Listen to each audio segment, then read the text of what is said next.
오늘 저와 여러분들 왕으로 나신 그리스도에 대해서 말씀을 우리 저와 여러분들 나누기를 원합니다. 오늘 우리에게 곧세주를 보내주신 하나님께 모든 찬양과 감사와 영광을 올려드립니다. 그리고 예수 그리스도의 탄생의 기쁨과 즐거움이 오늘 우리 사랑하는 모든 성도들의 가정과 자녀들 위해, 또 직장과 사업 위에, 여러분들의 인생에 놀라우신 은혜 위에 있기를 주님의 이름으로 간절히 축원을 드립니다. 여러분, 이 세상의 사람들은 태어난 날짜를 굉장히 중요하게 생각을 합니다. 그래서 그 날짜를 생일이라고 그렇게 이야기를 합니다. 예수님의 성탄은 그러나 우리가 태어난 생일과는 같은 날이 결코 아닙니다. 예수님의 탄생은 너무도 독특했고 너무도 신비로운 일이었기 때문에 그렇습니다. 예수님은 마구간에 태어나셨습니다. 그리고 말구유에 누이셨습니다. 그렇음에도 불구하고 이 땅에 평화의 왕으로, 평강의 왕으로 오셨다고 그렇게 말씀하는 것을 보면, 여러분, 우리가 생각하는 그런 탄생의 모습과는 전혀 다른 모습을 가지고 이 땅에 오셨음을 성경이 증거하고 있는 것입니다. 첫째로 그 이유가 하나님의 권능으로 오셨기 때문입니다. 할렐루야. 먼저 예수님이 탄생하시기 전 예수님의 잉태를 우리들이 먼저 알아봐야 합니다. 예수님의 탄생은 한 남자와 한 여자가 만나서 그런 육체적인 관계로 생명이 잉태된 것이 아니라 하나님의 말씀의 권능으로 잉태되었습니다.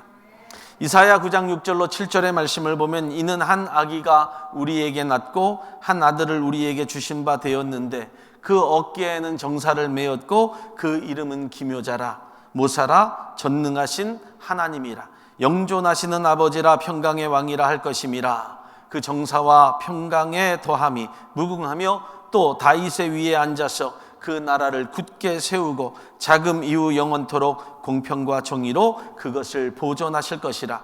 만군의 여호와의 열심히 이를 이루시리라. 그 누구도 생각하지 못했던 때에 하나님은 구원의 계획을 세우셨고 하나님의 권능으로 일을 시작하셨습니다. 그 권능은 아무도 대적할 수 없는 큰 권능이었습니다. 그 이유는 예수님의 탄생은 하나님께서 모든 만물을 창조하실 때부터 오랜 시간 동안 하나님의 예정과 하나님의 섭리와 하나님의 계획하심으로 되어진 일이기 때문에 그렇습니다. 창세기 3장 15절의 말씀을 보면, 내가 너로 여자와 원수되게 하고 너의 후손도 여자의 후손과 원수되게 하리니 여자의 후손은 내 머리를 상하게 할 것이요 너는 그의 발꿈치를 상하게 할 것이라 하고 라고 이렇게 말씀을 합니다. 아담과 하와로 인하여서 죄로 인해 타락해진 인간을 위한 계획은 여러분 지금 시작된 것이 아니라 창세로부터 시작된 메시아의 최초의 예언으로부터 시작이 되었음을 성경은 말씀하고 있습니다. 창세기 49장 10절의 말씀에도 야곱은 다음과 같이 예언을 합니다. 홀이 유다를 떠나지 아니하며 통치자의 지팡이가 그 발 사이에서 떠나지 아니하기를 실로가 오시기까지 이르리니 그에게 모든 백성이 복종하리로다. 아멘. 이처럼 성경의 전체의 메시지는 하나님의 권능으로 장차 이 땅에 오실 메시아를 중심으로 움직이도록 하시겠다고 하는 하나님의 놀라운 예언의 말씀이 창세기로부터 시작이 되었다는 겁니다. 그리고 그 예언은 성취되었고 이제 다시 오실 예언 하나만 남았습니다. 그래서 우리는 그 약속을 이루신 하나님의 무한하신 권능 앞에 저와 여러분들이 오늘 무릎을 꿇고 하나님의 임재와 은택을 입기 위하여서 우리의 교만한 마음을 다 내어버리고 우리의 순전한 마음을 가지고 하나님 앞에 영광 돌리고 하나님 앞에 감사하고 찬양할 수 있는 복된 심령들 되기를 예수의 이름으로 축원합니다. 하나님의 권능의 말씀이 이루어진 일이 아니라고 한다면 아기 예수님은 그냥 아기일 뿐이라고 하는 겁니다. 오늘날 우리의 아기들이 이 앞에 앉아있고 새로 태어난 생명이 처음 교회를 방문했습니다. 그런데 이 아이들은 연약한 아기입니다. 한 부모된 자들의 귀한 아들과 딸일 뿐입니다. 그러나 이 아기 예수님은 그냥 아기로 오신 분이 결코 아닙니다. 한 어머니와 한 아버지로부터 온 자녀가 아니라 하나님의 권능으로 이 땅에 온 하나님의 거룩한 자녀라고 하는 사실을 저와 여러분들 분명히 알아야 합니다. 하나님의 권능으로 이 땅에 오신 예수님은 여러분 이 세상의 역사를 바꿔버렸습니다. 그리고 죄와 사망에서 인간을 생명으로 구원하여 주셨습니다. 오직 하나님의 권능의 손길이 있었기 때문에 가능한 것입니다. 할렐루야. 그래서 오늘 성탄절은 하나님의 권능을 만방에 선포하는 날입니다. 하나님이 우리에게 약속하신 날, 그날이 이루어졌다고, 하나님의 계획하심과 섭리하심이 그날이 이루어졌다고 하나님 앞에 영광 돌리는 날이 바로 성탄절입니다. 할렐루야. 그래서 오늘 저와 여러분들은 이 온 우주의 창조주 되신 하나님의 권능 앞에 모두가 무릎을 꿇어야 합니다. 그리고 모두가 찬양과 영광을 돌려야 합니다. 할렐루야. 오직 나 자신을 하나님 앞에 다 내려놓고 나의 온 마음과 뜻과 정성을 다하여서 아기 예수 그리스도를 찬송할 수 있는 복된 심령들이 되어야 합니다. 이 날이 바로 성탄절입니다.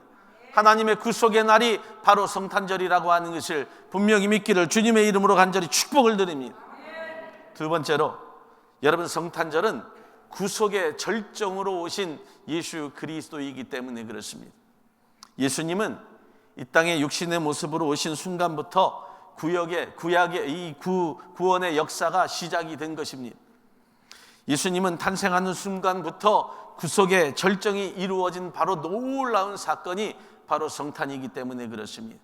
그냥 아기 예수로 태어난 것이 아니라 이 땅에 육신을 입고 오는 순간부터 구속의 절정, 십자가의 죽음의 구속의 절정이 아닌 아기 예수로부터 오신 구속의 절정이 이날로부터 시작이 되었음을 저와 여러분들 분명히 알아야 합니다.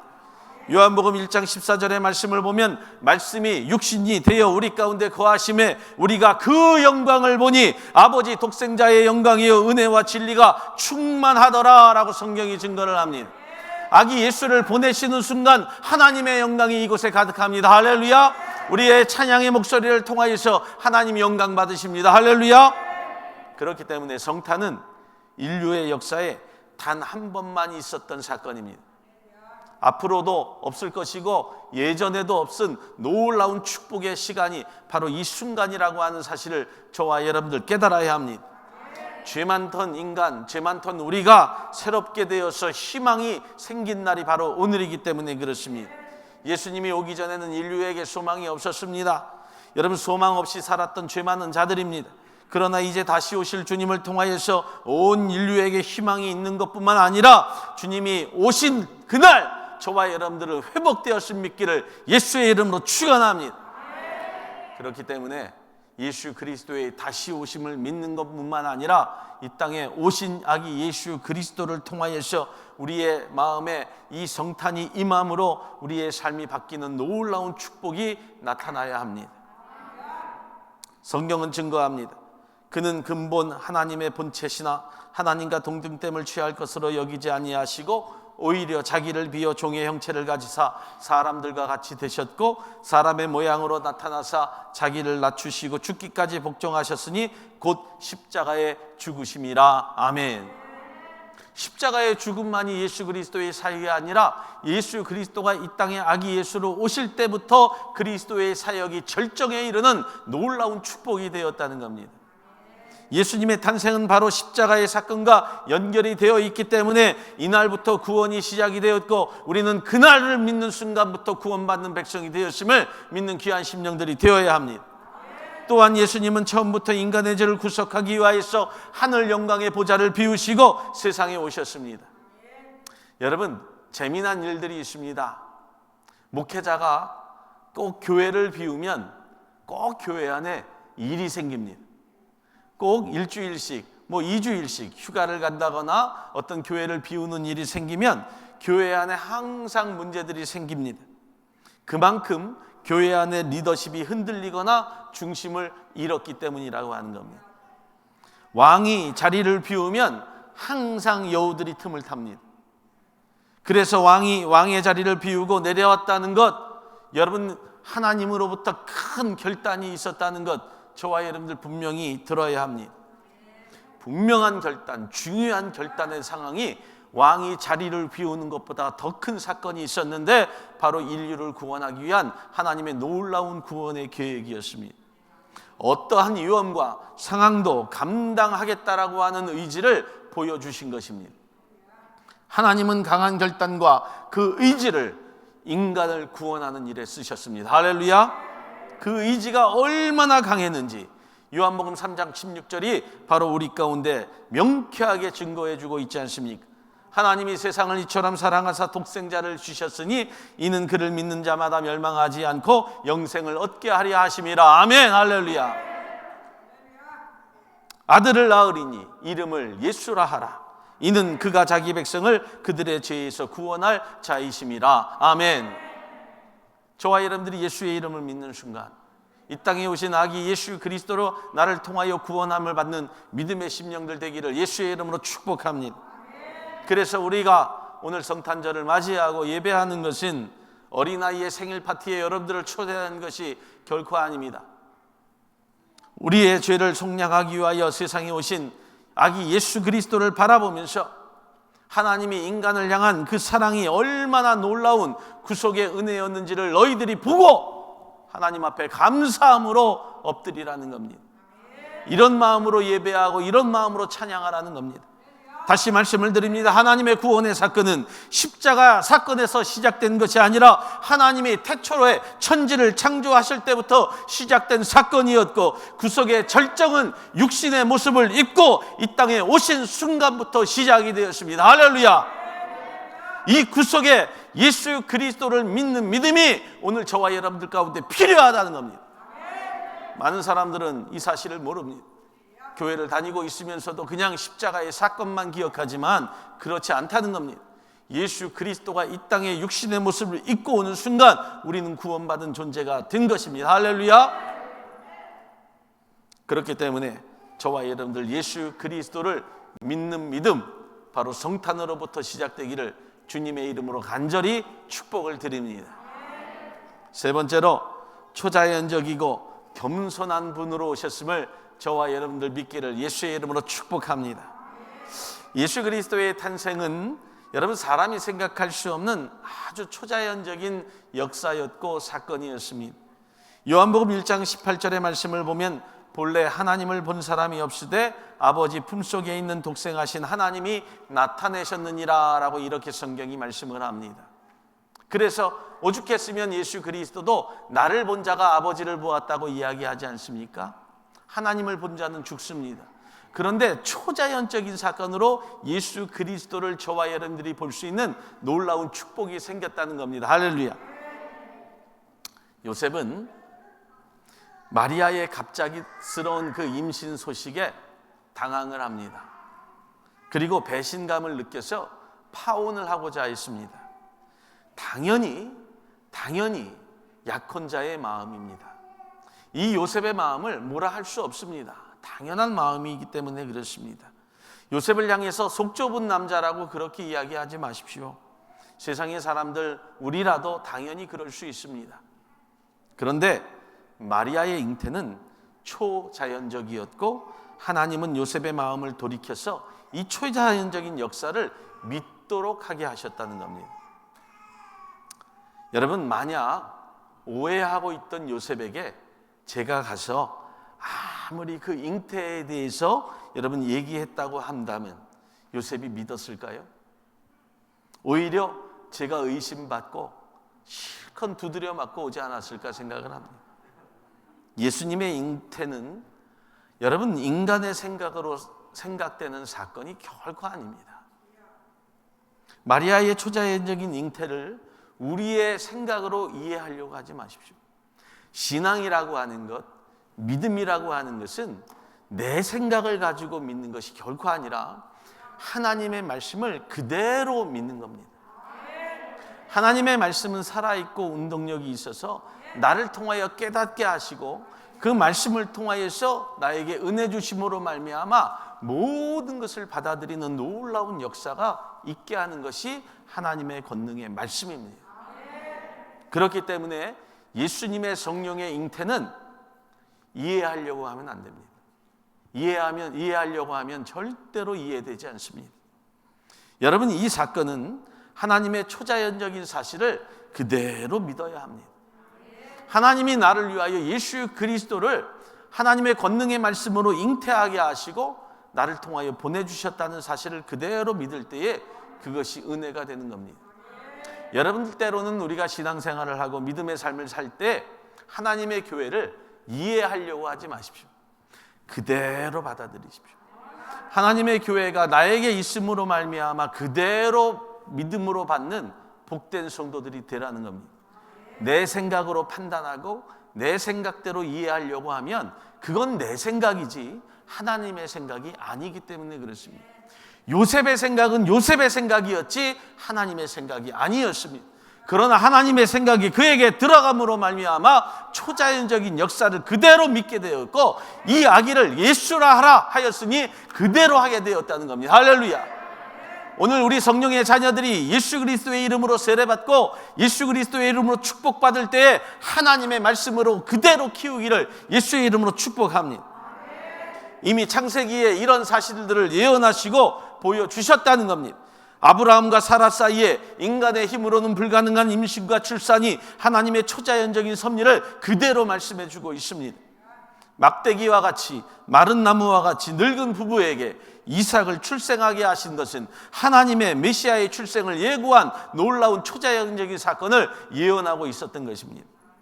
성경의 말씀은 늘 초자연적인 사건들로 여러분 구성이 되어 있습니다. 다 그렇게 채워졌다는 겁니다. 성경의 말씀을 여러분들 생각으로 사사로이 해석하거나 말하지 말라는 겁니다. 별을 움직이신 것을 여러분 어떻게 해석할 수 있겠습니까? 지구를 멈추시고 반대로 돌리신 것을 여러분들 어떻게 해석할 수 있겠느냐는 겁니다. 그런데 오늘날 저와 여러분들 전혀 이상하지 않지 않습니까? 다 받아들이고 하나님이 움직이시는 대로 하나님이 이 땅을 창조하셨다는 것까지도 우리가 믿고 있지 않습니까? 할렐루야. 이 온 우주를 창조하셨다는 것을 내가 그대로 믿고 신앙의 삶을 살고 있다는 겁니다. 이상한 것이 아닙니다. 이해하려고 하지 않았는데 내 생각대로 판단하려고 하지 않았는데 그대로 믿고 있으니 얼마나 은혜입니까? 무조건 이 초자연적인 역사를 믿을 때에 예수 그리스도의 탄생이 나와 상관이 있는 일이 되는 것입니다.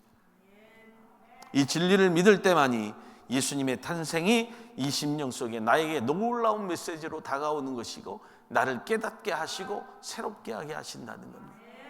여러분들이 구원받았다는 것을 어떻게 증명할 수 있겠습니까?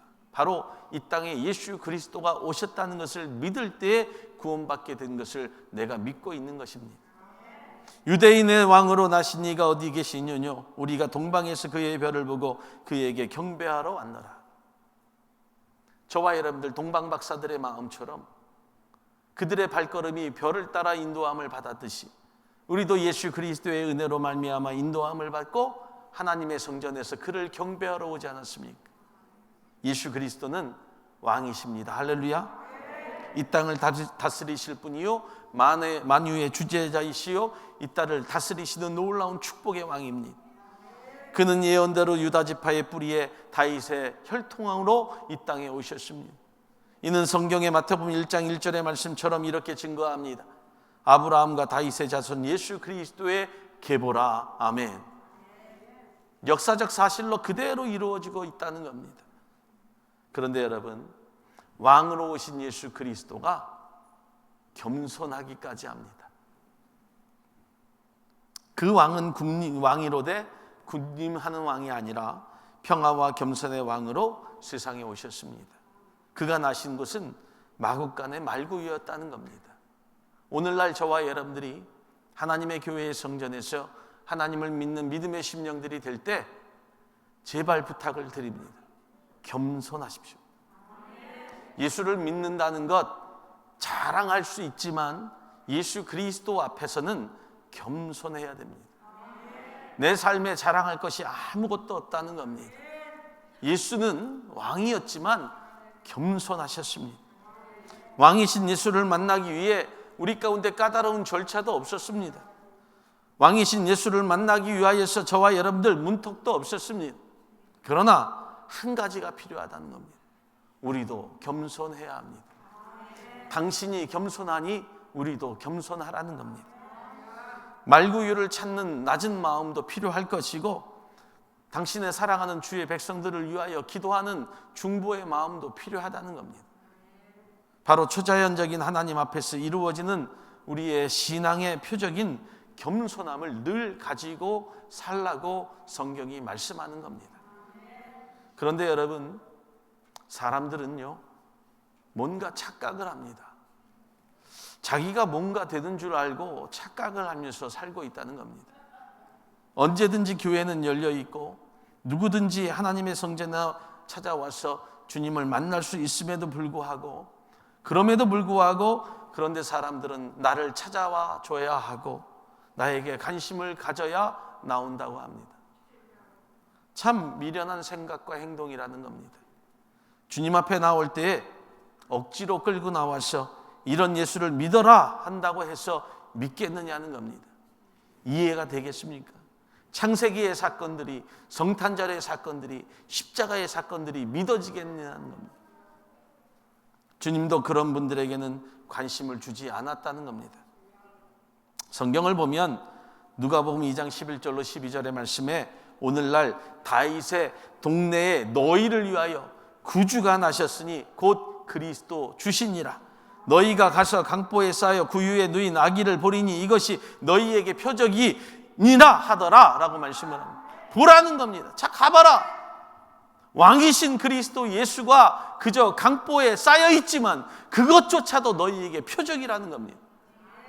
오늘 강보에 쌓여 구유에 누여 있는 아기 예수, 그 모습이 우리에게 중보자의 모습이 되어주시고 표적이 됨을 믿고 주님 앞에 나와 예배할 수 있는 거룩한 심령들이 반드시 되어야 합니다.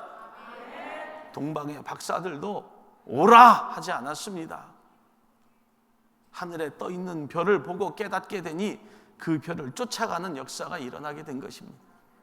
그 표적을 보고 여러분 억지로 따라오지 않았고 자신의 그 감화와 감동으로 스스로 따라가게 되었으니 그곳에 예수 그리스도가 계셨던 것입니다.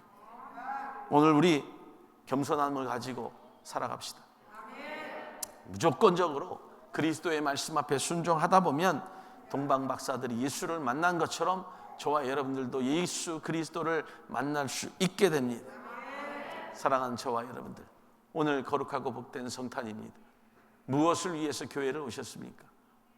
무엇을 바라면서 교회를 다니십니까? 정말 우리가 이 성탄절을 통하여서 예수 그리스도의 오심이 나에게 어떤 은혜가 되었고 내 삶을 어떻게 변화시켜 주셨고 지금 내가 어떻게 살고 있는지를 반드시 깨닫는 자들이 되라는 겁니다. 그같이 육신이 되셔서 우리 가운데 오셨습니다. 주님의 이런 탄생은 결국 저와 여러분들을 위함입니다. 주님의 성탄이 우리에게 기쁨이 되고 소망이 되고 구원의 소식이 되어서 오늘날 저와 여러분들 삶의 원동력을 가지고 이제 며칠 남지 않은 이 한 해를 잘 마무리하고 정말 새로운 교회 안에서 새로운 성도들로 살아가기를 주님의 이름으로 간절히 축복을 드립니다.